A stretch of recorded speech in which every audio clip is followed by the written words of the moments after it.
com apenas 21 anos de idade. Ele estava num veículo blindado, com outros amigos, e numa escuridão, eles foram alvejados por um outro carro, obviamente, os inimigos. Eles haviam caído direto numa emboscada. 2 companheiros dele morreram naquele momento, e outros 4, incluindo Brad, ficaram gravemente feridos. Mas este soldado, Brad, abriu uma porta, arrastou todos para fora do veículo, disparou um sinalizador, pegou o rádio e começou a pedir ajuda, e começou ao mesmo tempo revidar o fogo contra o inimigo, resistindo, diz a história, por 20 minutos. Deve ter parecido 1 hora ou horas, mas ele os conteve por 20 minutos, até que o seu pelotão chegasse e os resgatasse. Vocês conseguem imaginar um absurdo se Brad tivesse falado assim enquanto lutava? Estou cansado de revidar, estou tão cansado, não tenho mais vontade de fazer isso. É tão difícil, é tão árduo, me sinto tão fraco. Vocês conseguem imaginar se ele tivesse dito isso?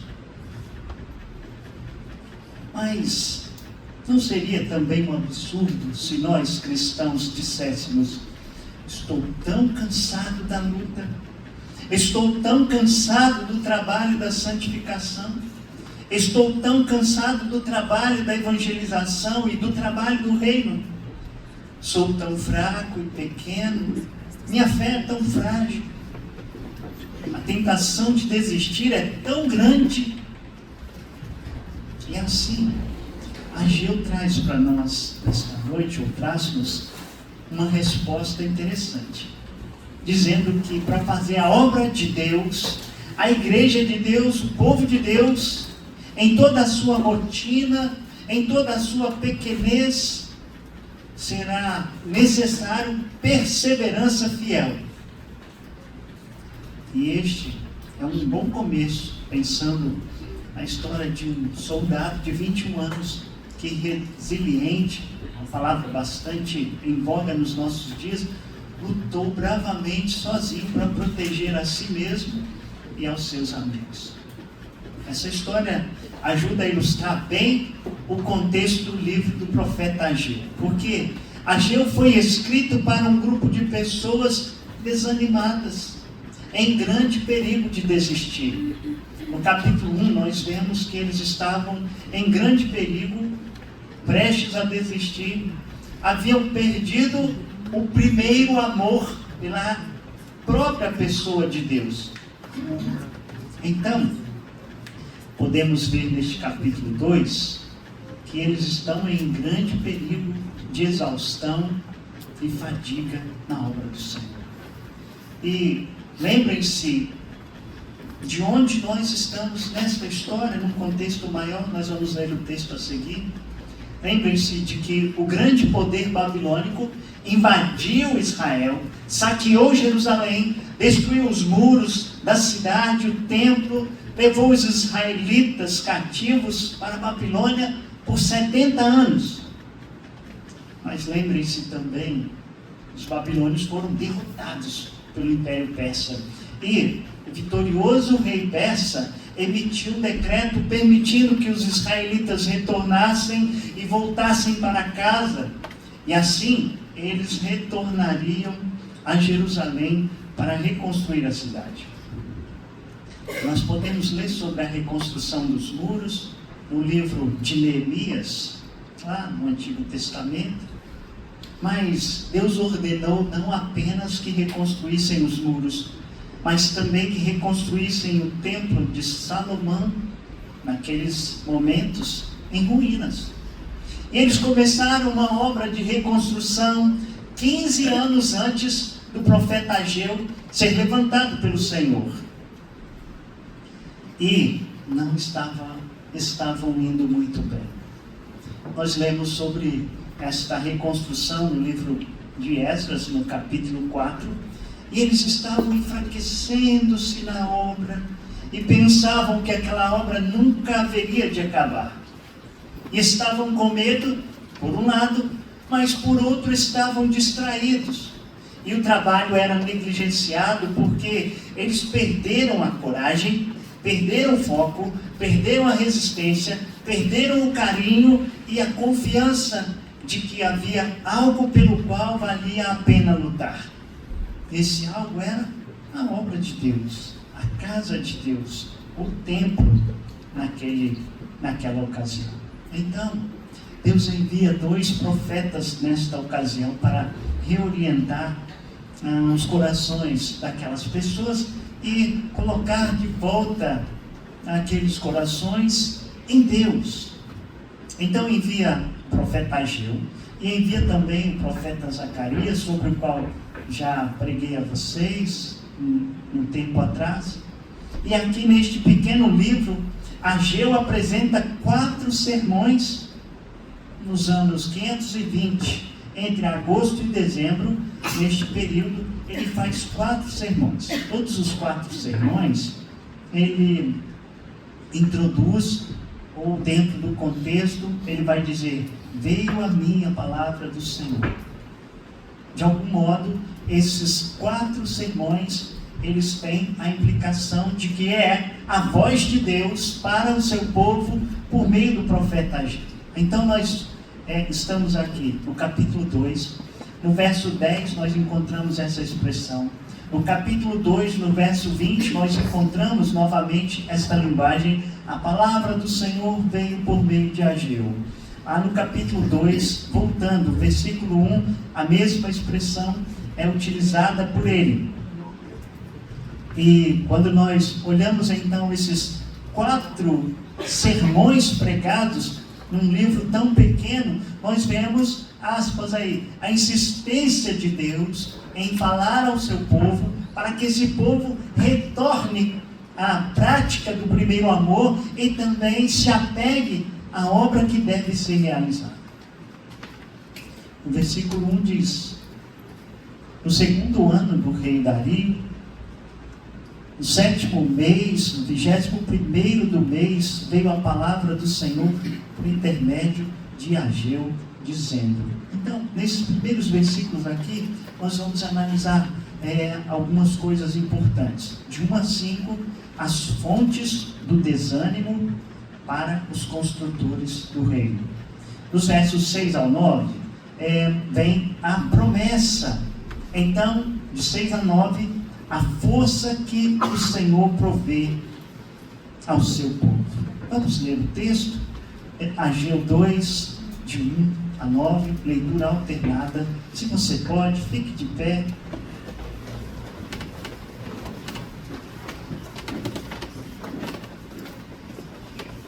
Leitura alternada. No 2º ano do rei Dario, no 7º mês, ao 21º do mês, veio a palavra do Senhor por intermédio do profeta Ageu, dizendo: fala agora a Zorobabel, filho de Salatiel, governador de Judá, e a Josué, filho de Josadak, sumo sacerdote, e ao resto do povo, dizendo: quem dentre vós que tenha sobrevivido contemplou esta primeira casa na sua primeira glória? E como a vedes agora? Não é ela como nada aos vossos olhos?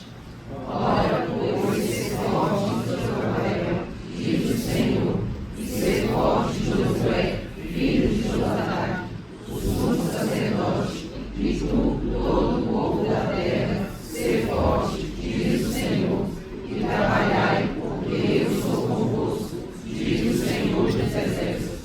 Segundo a palavra da aliança que fiz convosco, quando saístes do Egito, o meu espírito habita no meio de vós, não temais. Pois assim diz o Senhor dos exércitos: ainda uma vez, dentro em pouco, farei abalar o céu, a terra, o mar e a terra seca. Farei abalar todas as nações, e as coisas preciosas de todas as nações virão, e encherei de glória esta casa, diz o Senhor dos Exércitos. Minha é a prata, meu é o ouro, diz o Senhor dos Exércitos.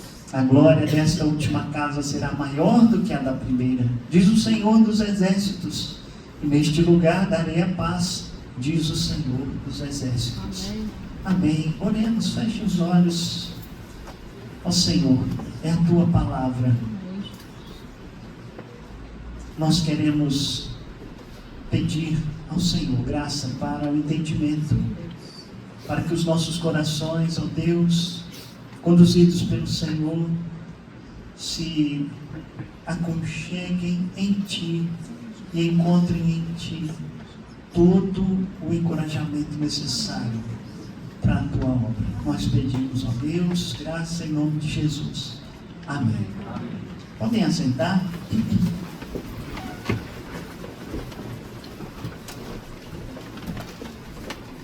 Então, o livro do profeta Ageu, ele tem essa dinâmica bastante interessante, introduzida aqui. Capítulo 1 tem um problema sendo denunciado. As pessoas estavam preocupadas com as suas próprias vidas, com seus próprios interesses, com as suas próprias casas, enquanto o templo do Senhor, neste caso literalmente, estava sendo deixado de lado. Então, nós vemos um despertar de Deus na vida daquele povo. O Senhor desperta aquele povo para que haja uma reconstrução, haja um envolvimento total deles numa obra tão importante e necessária. E neste capítulo 2, então, eu quero falar para vocês sobre o tema do encorajamento. Encorajamento aos obreiros cansados no reino do Senhor. Talvez seja o seu caso, ou quem sabe o meu. Numa ou noutra vez tenhamos nos sentido cansados. Quem sabe tenhamos nos sentido desprotegidos de algum modo. Mas nós temos a palavra de Deus para trazer-nos um encorajamento, para que nós possamos nos reunir e então, reunindo as nossas forças e mutuamente nos servindo, nós possamos continuar a realizar a obra do Senhor.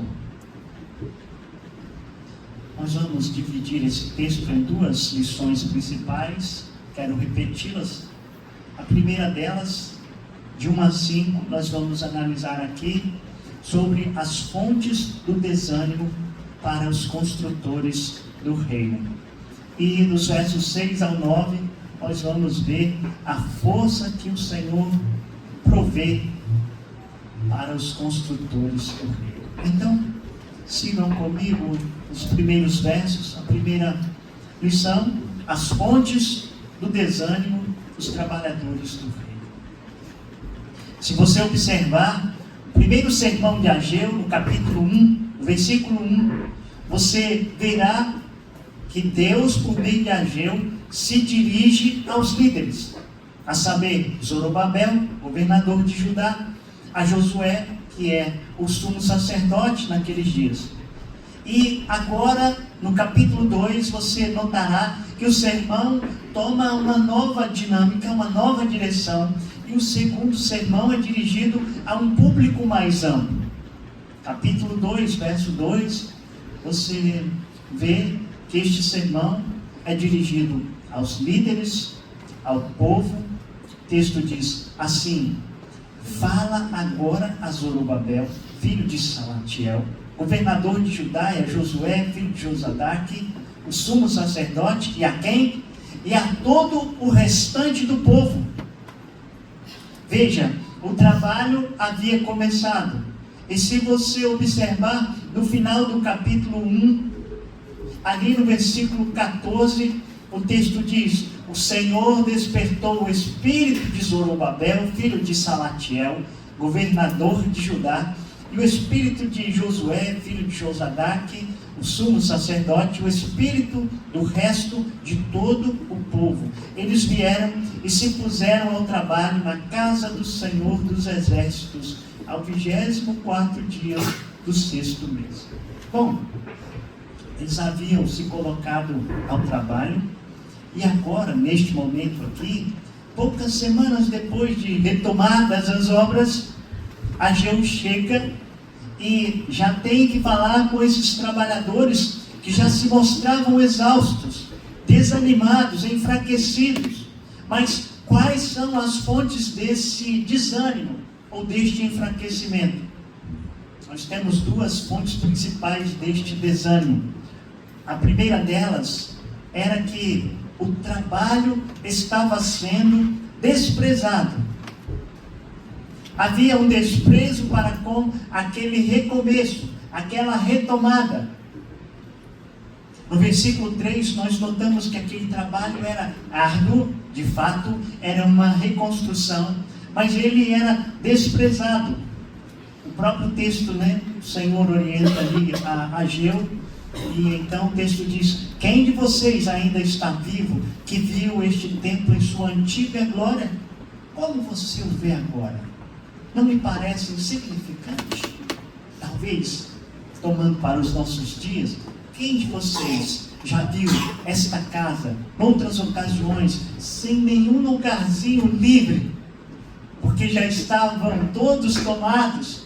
Os nossos irmãos e amigos vinham e assentavam-se conosco e adoravam ao Senhor, ou mesmo antes da minha estada com vocês, outros e outros estiveram aqui, e de repente, por causa, aí já no meu tempo, vem-nos uma grande pandemia, e aí de repente as coisas começam a virar de cabeça para baixo, e de repente nós por um lado não nos importamos muito que essa pandemia tenha vindo, porque afinal alguns que estavam entre nós já não faziam muita questão desta obra, desta causa, desta casa, desta igreja, deste trabalho, deste movimento cristão.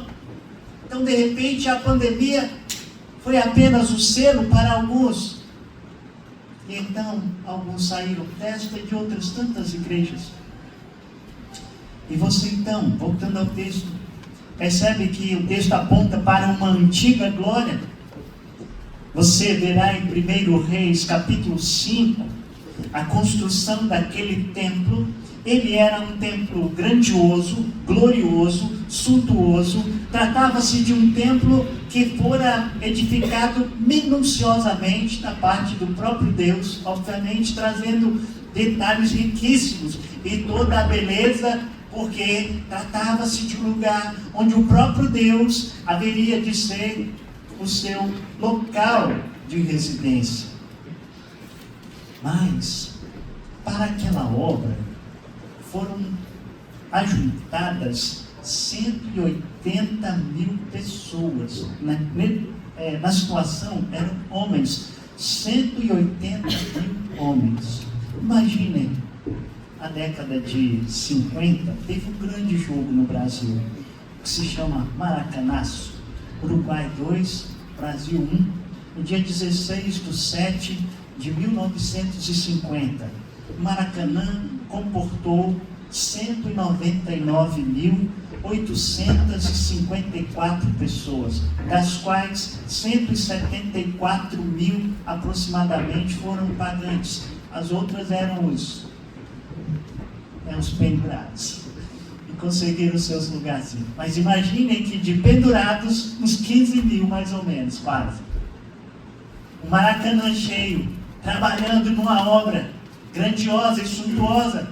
Mas neste momento, não são 180 mil, são apenas poucos homens, e neste caso eu estudei ontem uma passagem na igreja da região sul. Eram homens, mulheres, eram agricultores, eram lavradores, eram pessoas comuns. Agora já não há muita mão de obra específica, especializada. Claro, há dons e talentos oferecidos pelo Senhor a essas pessoas para uma retomada, mas o número é muito menor. O antigo templo, então, era uma estrutura gloriosa, impressionante. E, então, é claro, o trabalho deles, diante de uma comparação, para alguns parecia o quê? Algo tão inexpressivo, tão desprezível. E talvez nós nos deixemos levar por essas ideias. Talvez nós nos deixemos levar por aqueles anos, quem sabe, suntuosos, e de muitos eventos e muitos movimentos, ou quem sabe, olharmos para o lado e vermos outras igrejas maiores e pensarmos, por que não? Porque Deus colocou aqui você e eu, para juntos trabalharmos nesta obra que a alguns pode parecer insignificante, se comparada àquela grande e poderosa obra.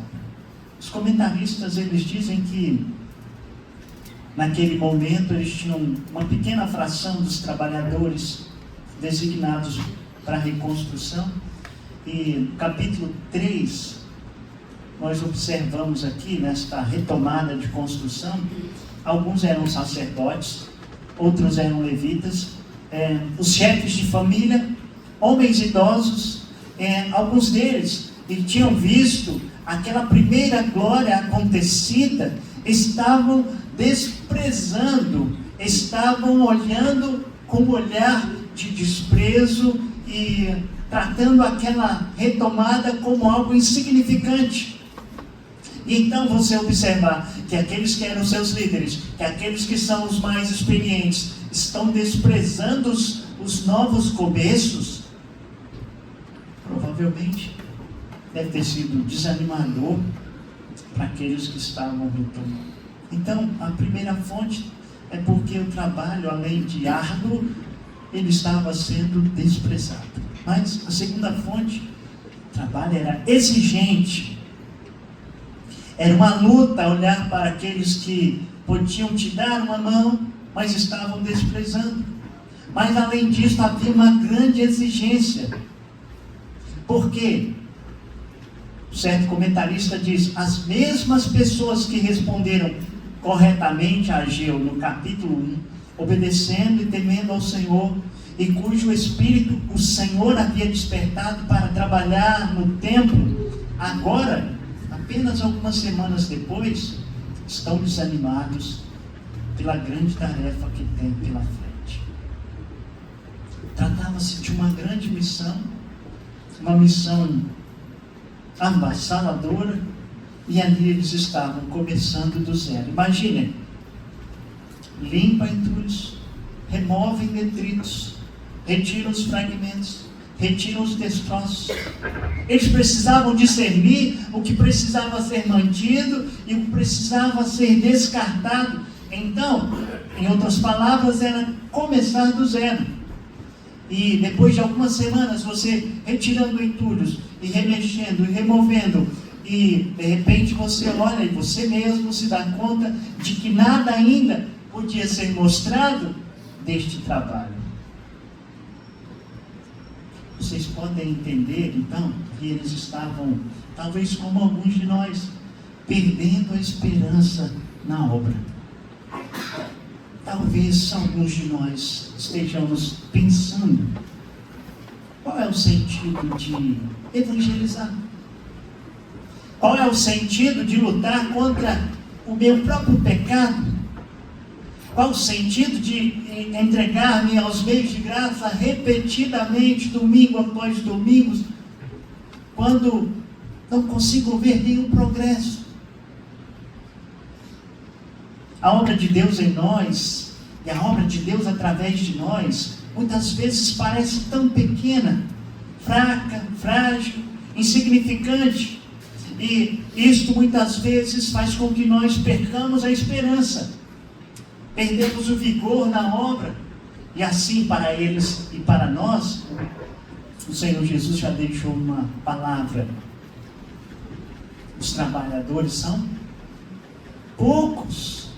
Rogai, pois, ao Senhor da seara. Então, vamos rogar. Vamos orar ao Senhor que mande mais trabalhadores, que mande mais cefeiros, que mande mais pessoas que de fato vejam que os campos branquejam, estão prontos para a ceifa, e então, empunhando as suas ferramentas, possam ir ao campo para a colheita. Mas, às vezes, nós nos deixamos levar por aquilo que às vezes a gente julga, insignificante. E pode nos dar uma impressão de que nunca reedificaremos, nunca chegaremos lá, nunca conseguirei fazer com que a minha família de fato esteja aos pés do Senhor, nunca conseguirei de fato fazer com que a igreja retome os seus melhores dias e olhe para o seu Salvador de novo e volte aquecida no seu coração a ter aquela chama do primeiro amor acesa novamente. No último domingo eu estava pregando sobre as 3 cruzes, lembram? E aí depois o Henrique me perguntou: tudo bem, pastor? Você chorou? Tudo bem, meu irmão? É Cristo. É Cristo. Preocupado, até agradeci, né? Agradeci a ele a preocupação. É Cristo. Se Cristo não encher o nosso coração, nós sempre olharemos para o copo. Esse copo está meio cheio, aqui está quase cheio, né? Meio cheio ou meio vazio? O pessimista sempre olhará para ele dizendo como? Ele está meio vazio, mas o otimista dirá, ele está meio cheio. Quanto mais se tratando do povo de Deus, pode olhar para a obra do Senhor e vê-la progredindo. Ainda que por vezes nós sejamos tentados a pensar que nunca conseguiremos, ainda que nós sejamos tentados repetindo que nunca conseguiremos ver a nossa família reedificada, que nunca conseguiremos ver os nossos familiares rendidos ao Senhor, esta obra tem que continuar. Esta obra tem que prosseguir. Neemias está, noutra ocasião, trabalhando dentro deste contexto também de reconstrução. Aí os homens começam a dizer: olha, vem cá, vamos lá ver um lugar diferente. Era a ONU. Ele diz: não, eu estou fazendo uma grande obra, eu não posso descer. Então você está envolvido numa grande obra. E eu queria que vocês olhassem um pouco neste contexto, para a gente pensar aqui. O Senhor vai dar uma palavra para essas pessoas. Versículo 4. O Senhor vai dizer: ser forte. No versículo 5, ser forte, diz o Senhor, e trabalhai. Versículo 5, segunda palavra da aliança que fiz convosco quando saístes do Egito, o meu Espírito habita no meio de vós, não temais, não temais. O Senhor, Ele diz essas 3 coisas àqueles trabalhadores. Eles estavam desanimados, mas o Senhor fala com eles: sejam fortes e trabalhem, não temam, sejam fortes, trabalhem, não temam. E Ele vai repetindo esta dinâmica dentro deste texto. Ele fala com o sacerdote, ele fala com o governador, e ele fala a todo o povo. Os 3 grupos envolvidos aqui: sejam fortes, continuem, trabalhem.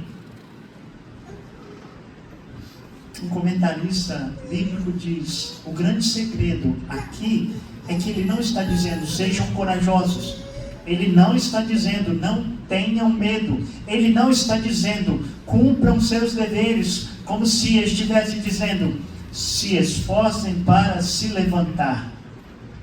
Ele está dizendo: toda vez que eu lhes der uma exortação, providenciarei todos os recursos de que vocês precisarão para cumprir o mandamento que eu lhes der. Esta é a ideia. Ele disse: eu estarei com vocês. Eu estarei com vocês. É isso que o Senhor está dizendo a pessoas fragilizadas, cansadas, desanimadas. Assim como aqueles homens daqueles dias, também o Senhor nos diz: sejamos fortes e trabalhemos, porque o Senhor é conosco. O Senhor está conduzindo a sua obra, apesar de nós. apesar de nós. Ele está dizendo: sejam fortes e continuem trabalhando, não temam, porque vocês não estão sozinhos na obra. Sejam fortes, continuem, mesmo quando o nosso coração estiver fraco. Sejamos fortes no Senhor, continuemos trabalhando, mesmo que não sejamos um Mineirão inteiro trabalhando na obra da IPJO, ou um Maracanã inteiro cheio, trabalhando, mas são os poucos que o Senhor colocou, e sobre nós Ele colocou o seu Espírito, e deu-nos a coragem. Paulo diz que o Senhor não nos tem dado o espírito de covardia, mas de amor, de moderação e de poder. Então o Senhor é conosco. Esta é a primeira lição que a gente tem neste texto. As fontes do desânimo deles e a resposta de Deus quanto ao desânimo que estava tomando o coração daqueles homens. Era uma obra grande, era uma obra desprezada, era uma obra exigente, mas para aquela obra e para esta obra o Senhor disse e diz: eu estou com vocês. Mas em segundo lugar, faz parte deste momento mais final aqui, a força que Deus provê aos trabalhadores do reino. Versículo 6, leia para mim, por favor, leiam, de 6 a 9, para nós retomarmos aqui a ideia, para ter a memória restaurada. Por gentileza, leiam de 6 a 9.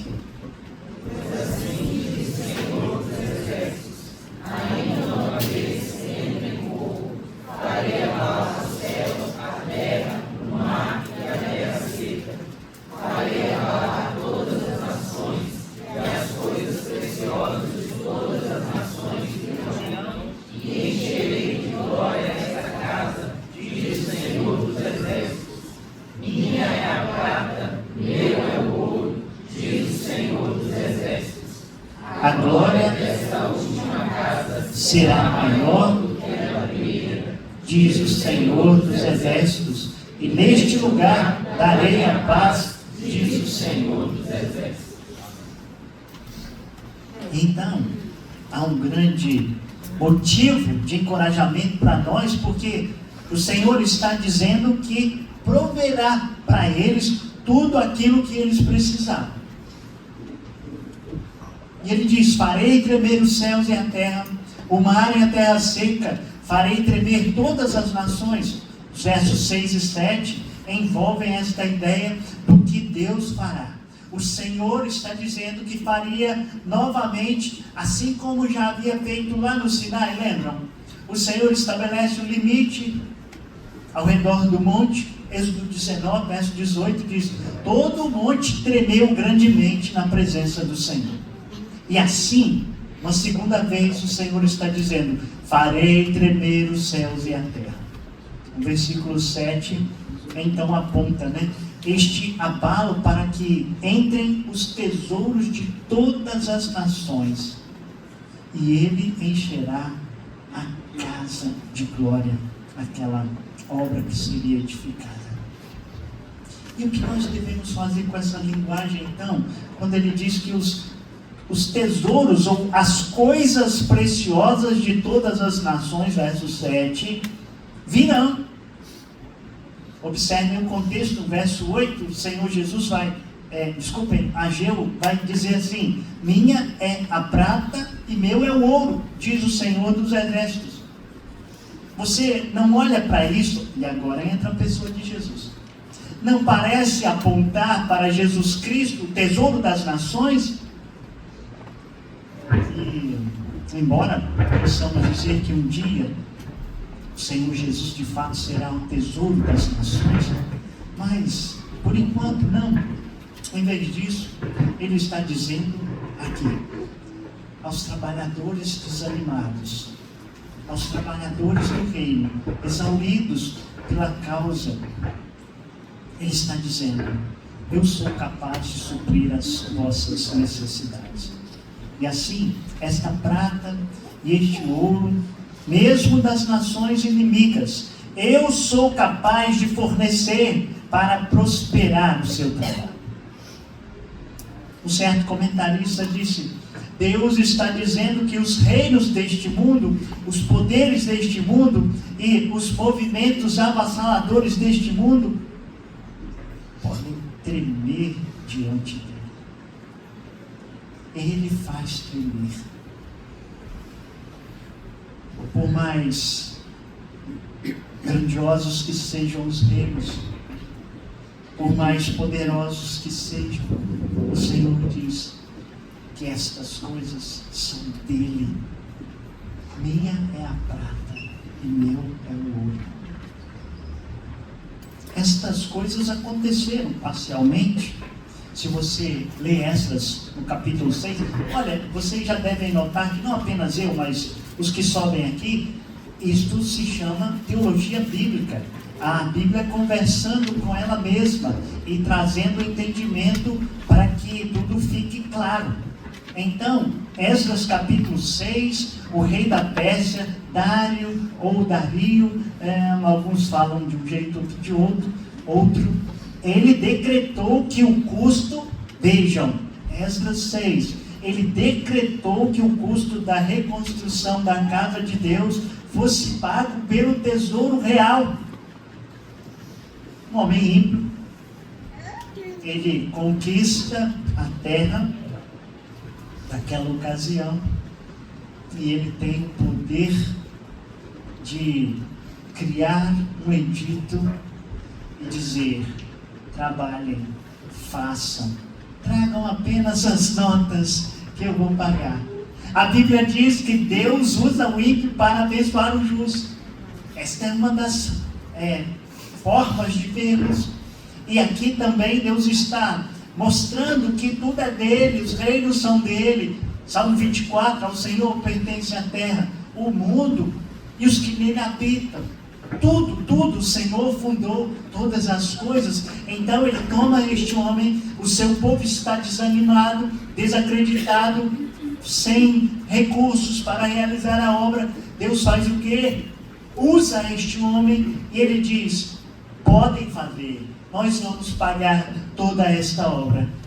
Então, neste caso, percebam, Dário, ele está decretando que touros, carneiros, ovelhas, trigo, sal, azeite, todas essas coisas e ainda mais coisas de material de construção, vamos dizer assim, tudo fosse fornecido ao povo de Israel diariamente, sem falta.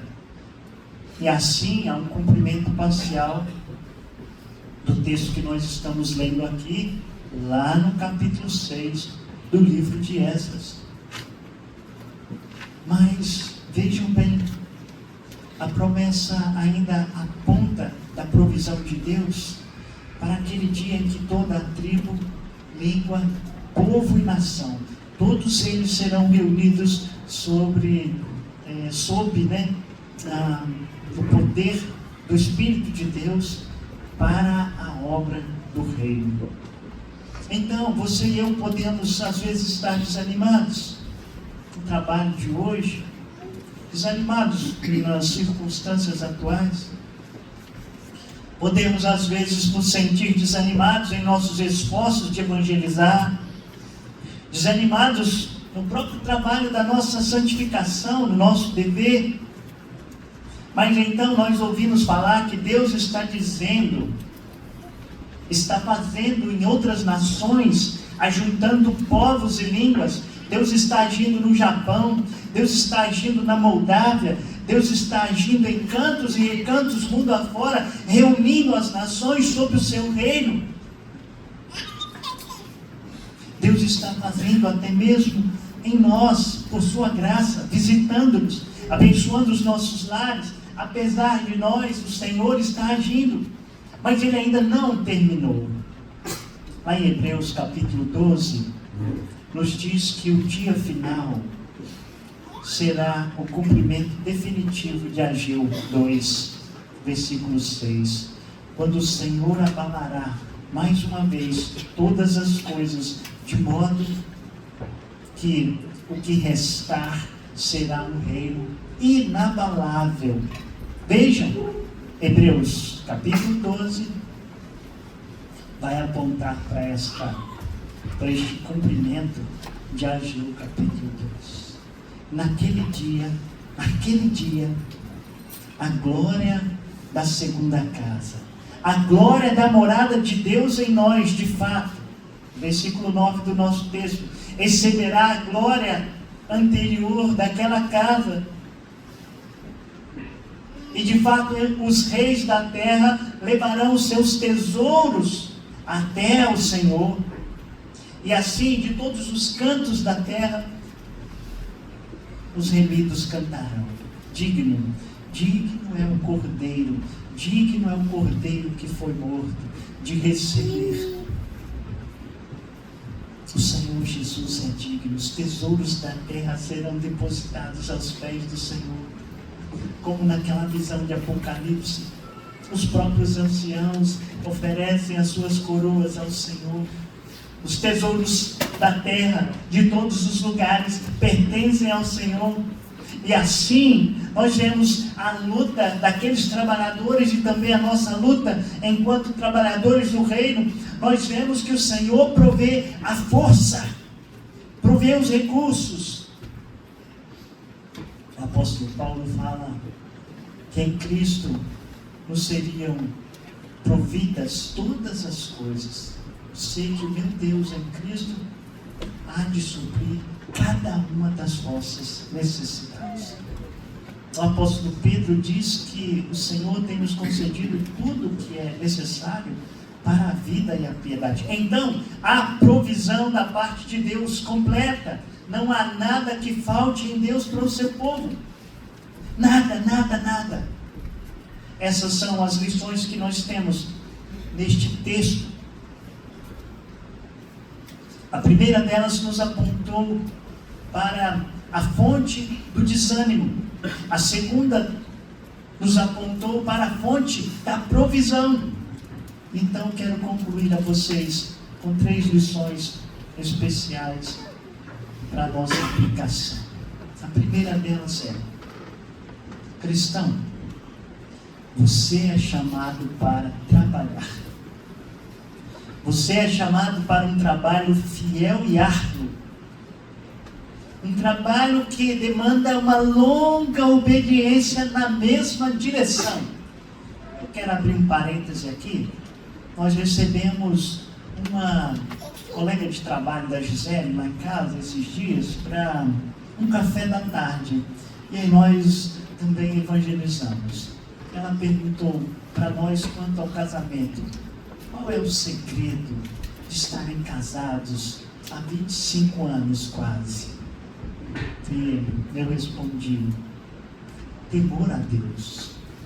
Porque é muito fácil, e aí eu usei a expressão do dia a dia, é muito fácil para alguém ter uma mulher aqui, outra ali, outra lá e outra lá. Durante esses 25 anos, alguém talvez teria uma dezena de mulheres numa história de 25 anos. Mas aqueles que andam com o Senhor entendem que é uma jornada de uma longa obediência.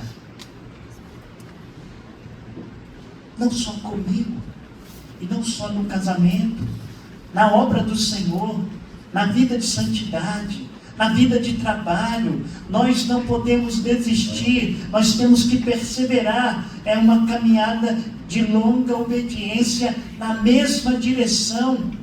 A fidelidade ao mesmo Senhor, ao mesmo Salvador, ao mesmo provedor, é confiar no provedor e não na provisão. Então nós somos chamados a trabalhar. Vamos nós trabalhar. Muitos de nós entramos neste ano, por exemplo, pensando em novas resoluções, ansiando novas ou mudanças na vida. Então, olhe para o capítulo de Ageu, este capítulo 2. Eu queria te perguntar: onde você precisa se entregar de novo à obra de Deus? Onde você precisa entregar-se de novo a obra de Deus. Onde você precisa renovar a sua fé de que esta, de fato, é a maior obra que você pode realizar na sua vida. É a obra de servir ao Senhor, é a obra da santificação, é a obra de manter as nossas contas em dia diante do Senhor, é a obra de nos deleitarmos em meditar na palavra do Senhor dia e noite, como o presbítero Davi orou nesta noite. É a obra da evangelização, é a obra das missões, é a obra da hospitalidade, é a obra da fidelidade conjugal, é a obra do amor paterno-filial. Você crê que a obra do Senhor é a maior obra debaixo do céu? Você crê nisso? Não desanime, não perca a coragem. Insista, persista. A provisão está pronta. Mas, uma segunda aplicação. Primeiro, você é chamado a trabalhar. Segundo, você é chamado a confiar enquanto trabalha. Você deve confiar nas promessas do Senhor. Deus, por meio de Cristo, suprirá tudo o que nós precisarmos para construirmos ou para reconstruirmos. Você pode ter confiança porque o Senhor está conosco. Nós somos crentes no Senhor Jesus e o Espírito dele está conosco. No versículo 5, nós vemos aqui o texto dizer que o Espírito de Deus estava com o povo. Mas agora na nova aliança, o Espírito de Deus não está apenas com o povo, está no povo, está dentro de nós, habitando conosco. É Cristo em nós, a esperança da glória. Nós somos então a morada do Senhor.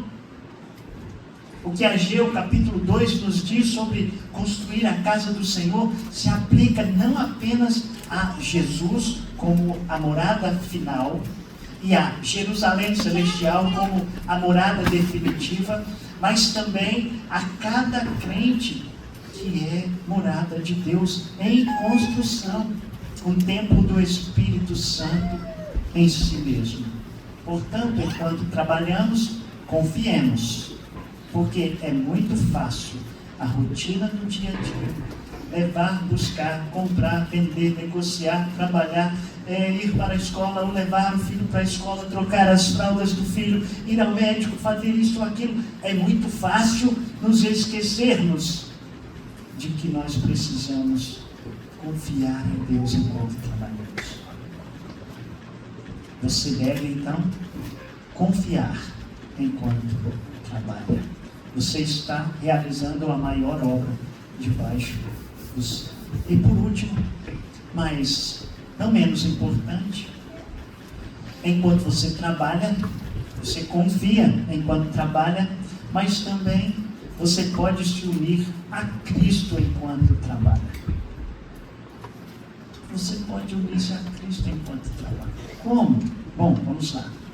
Eu tenho um livro, ele se chama assim, não é meu descrito, né? Obviamente. O que ele deve ser se quiser casar com a minha filha, com a minha Líbia. O que ele deve ser? Então, conhece? É interessantíssimo. Fala do nosso dever como pai de proteger a filha, o dever dos pais de protegerem a virgindade da filha. E dentre as leituras nessa mesma direção, a ideia que a gente tem é, uma vez um rapaz chegou para o pastor, eu quero namorar com a sua filha. Tá, tudo bem. Aí o pastor disse assim, diga-me como, não perfeitamente, mas diga-me como você realmente e verdadeiramente vai ministrar a minha filha como profeta, sacerdote e rei. Quer casar com a Lívia e os meninos aí da igreja? Como é que vão ministrar a ela como profeta, sacerdote e rei?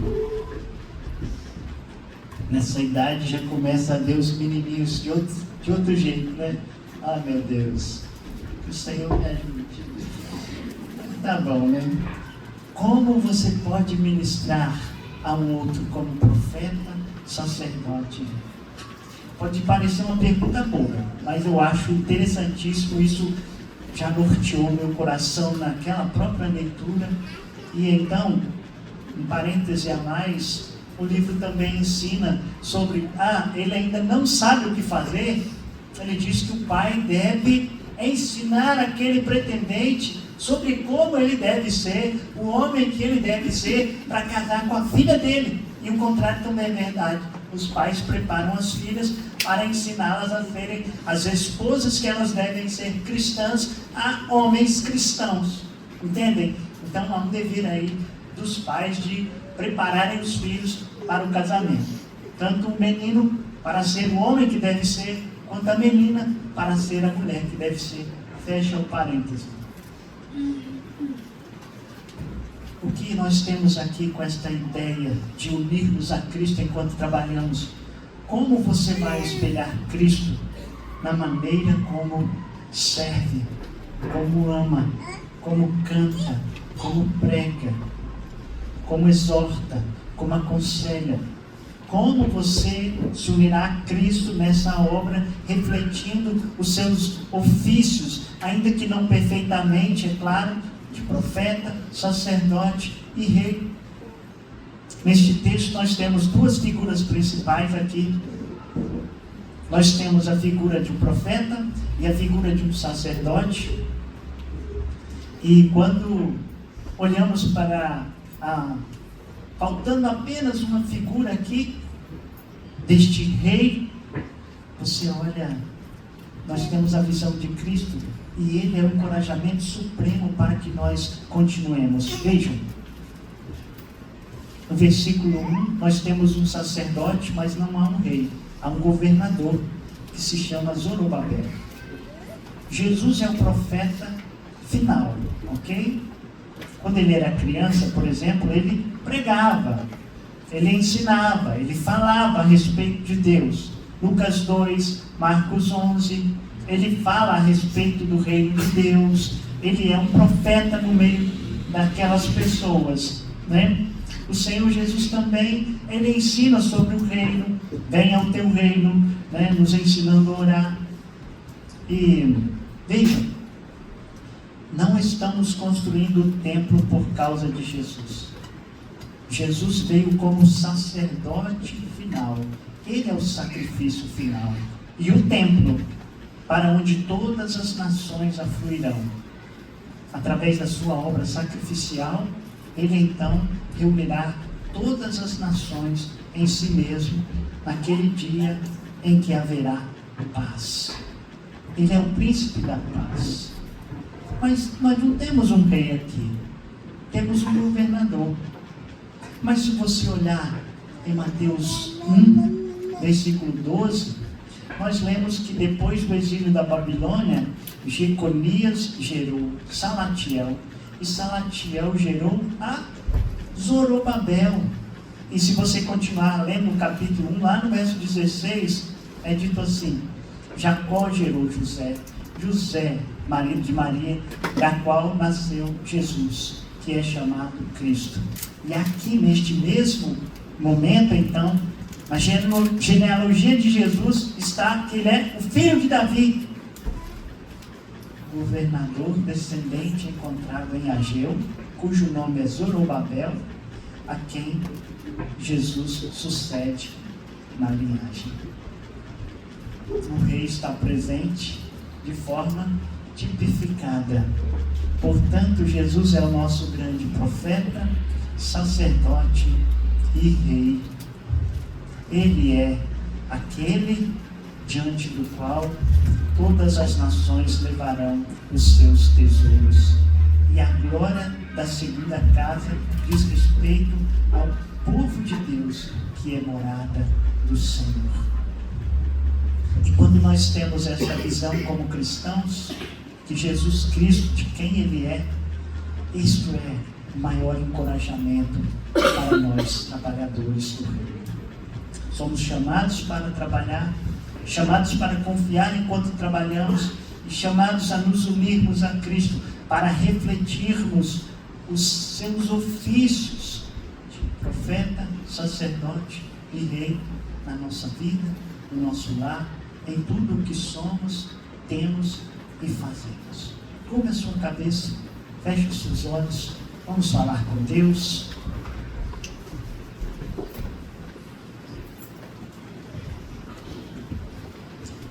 Seminarista Júnior, aguarde o microfone chegar em você, está no último banco lá, depois você orará, por favor. Assim que o Júnior terminar, a igreja se coloque de pé e eu vou integrar a bênção. Ó Deus Todo-Poderoso,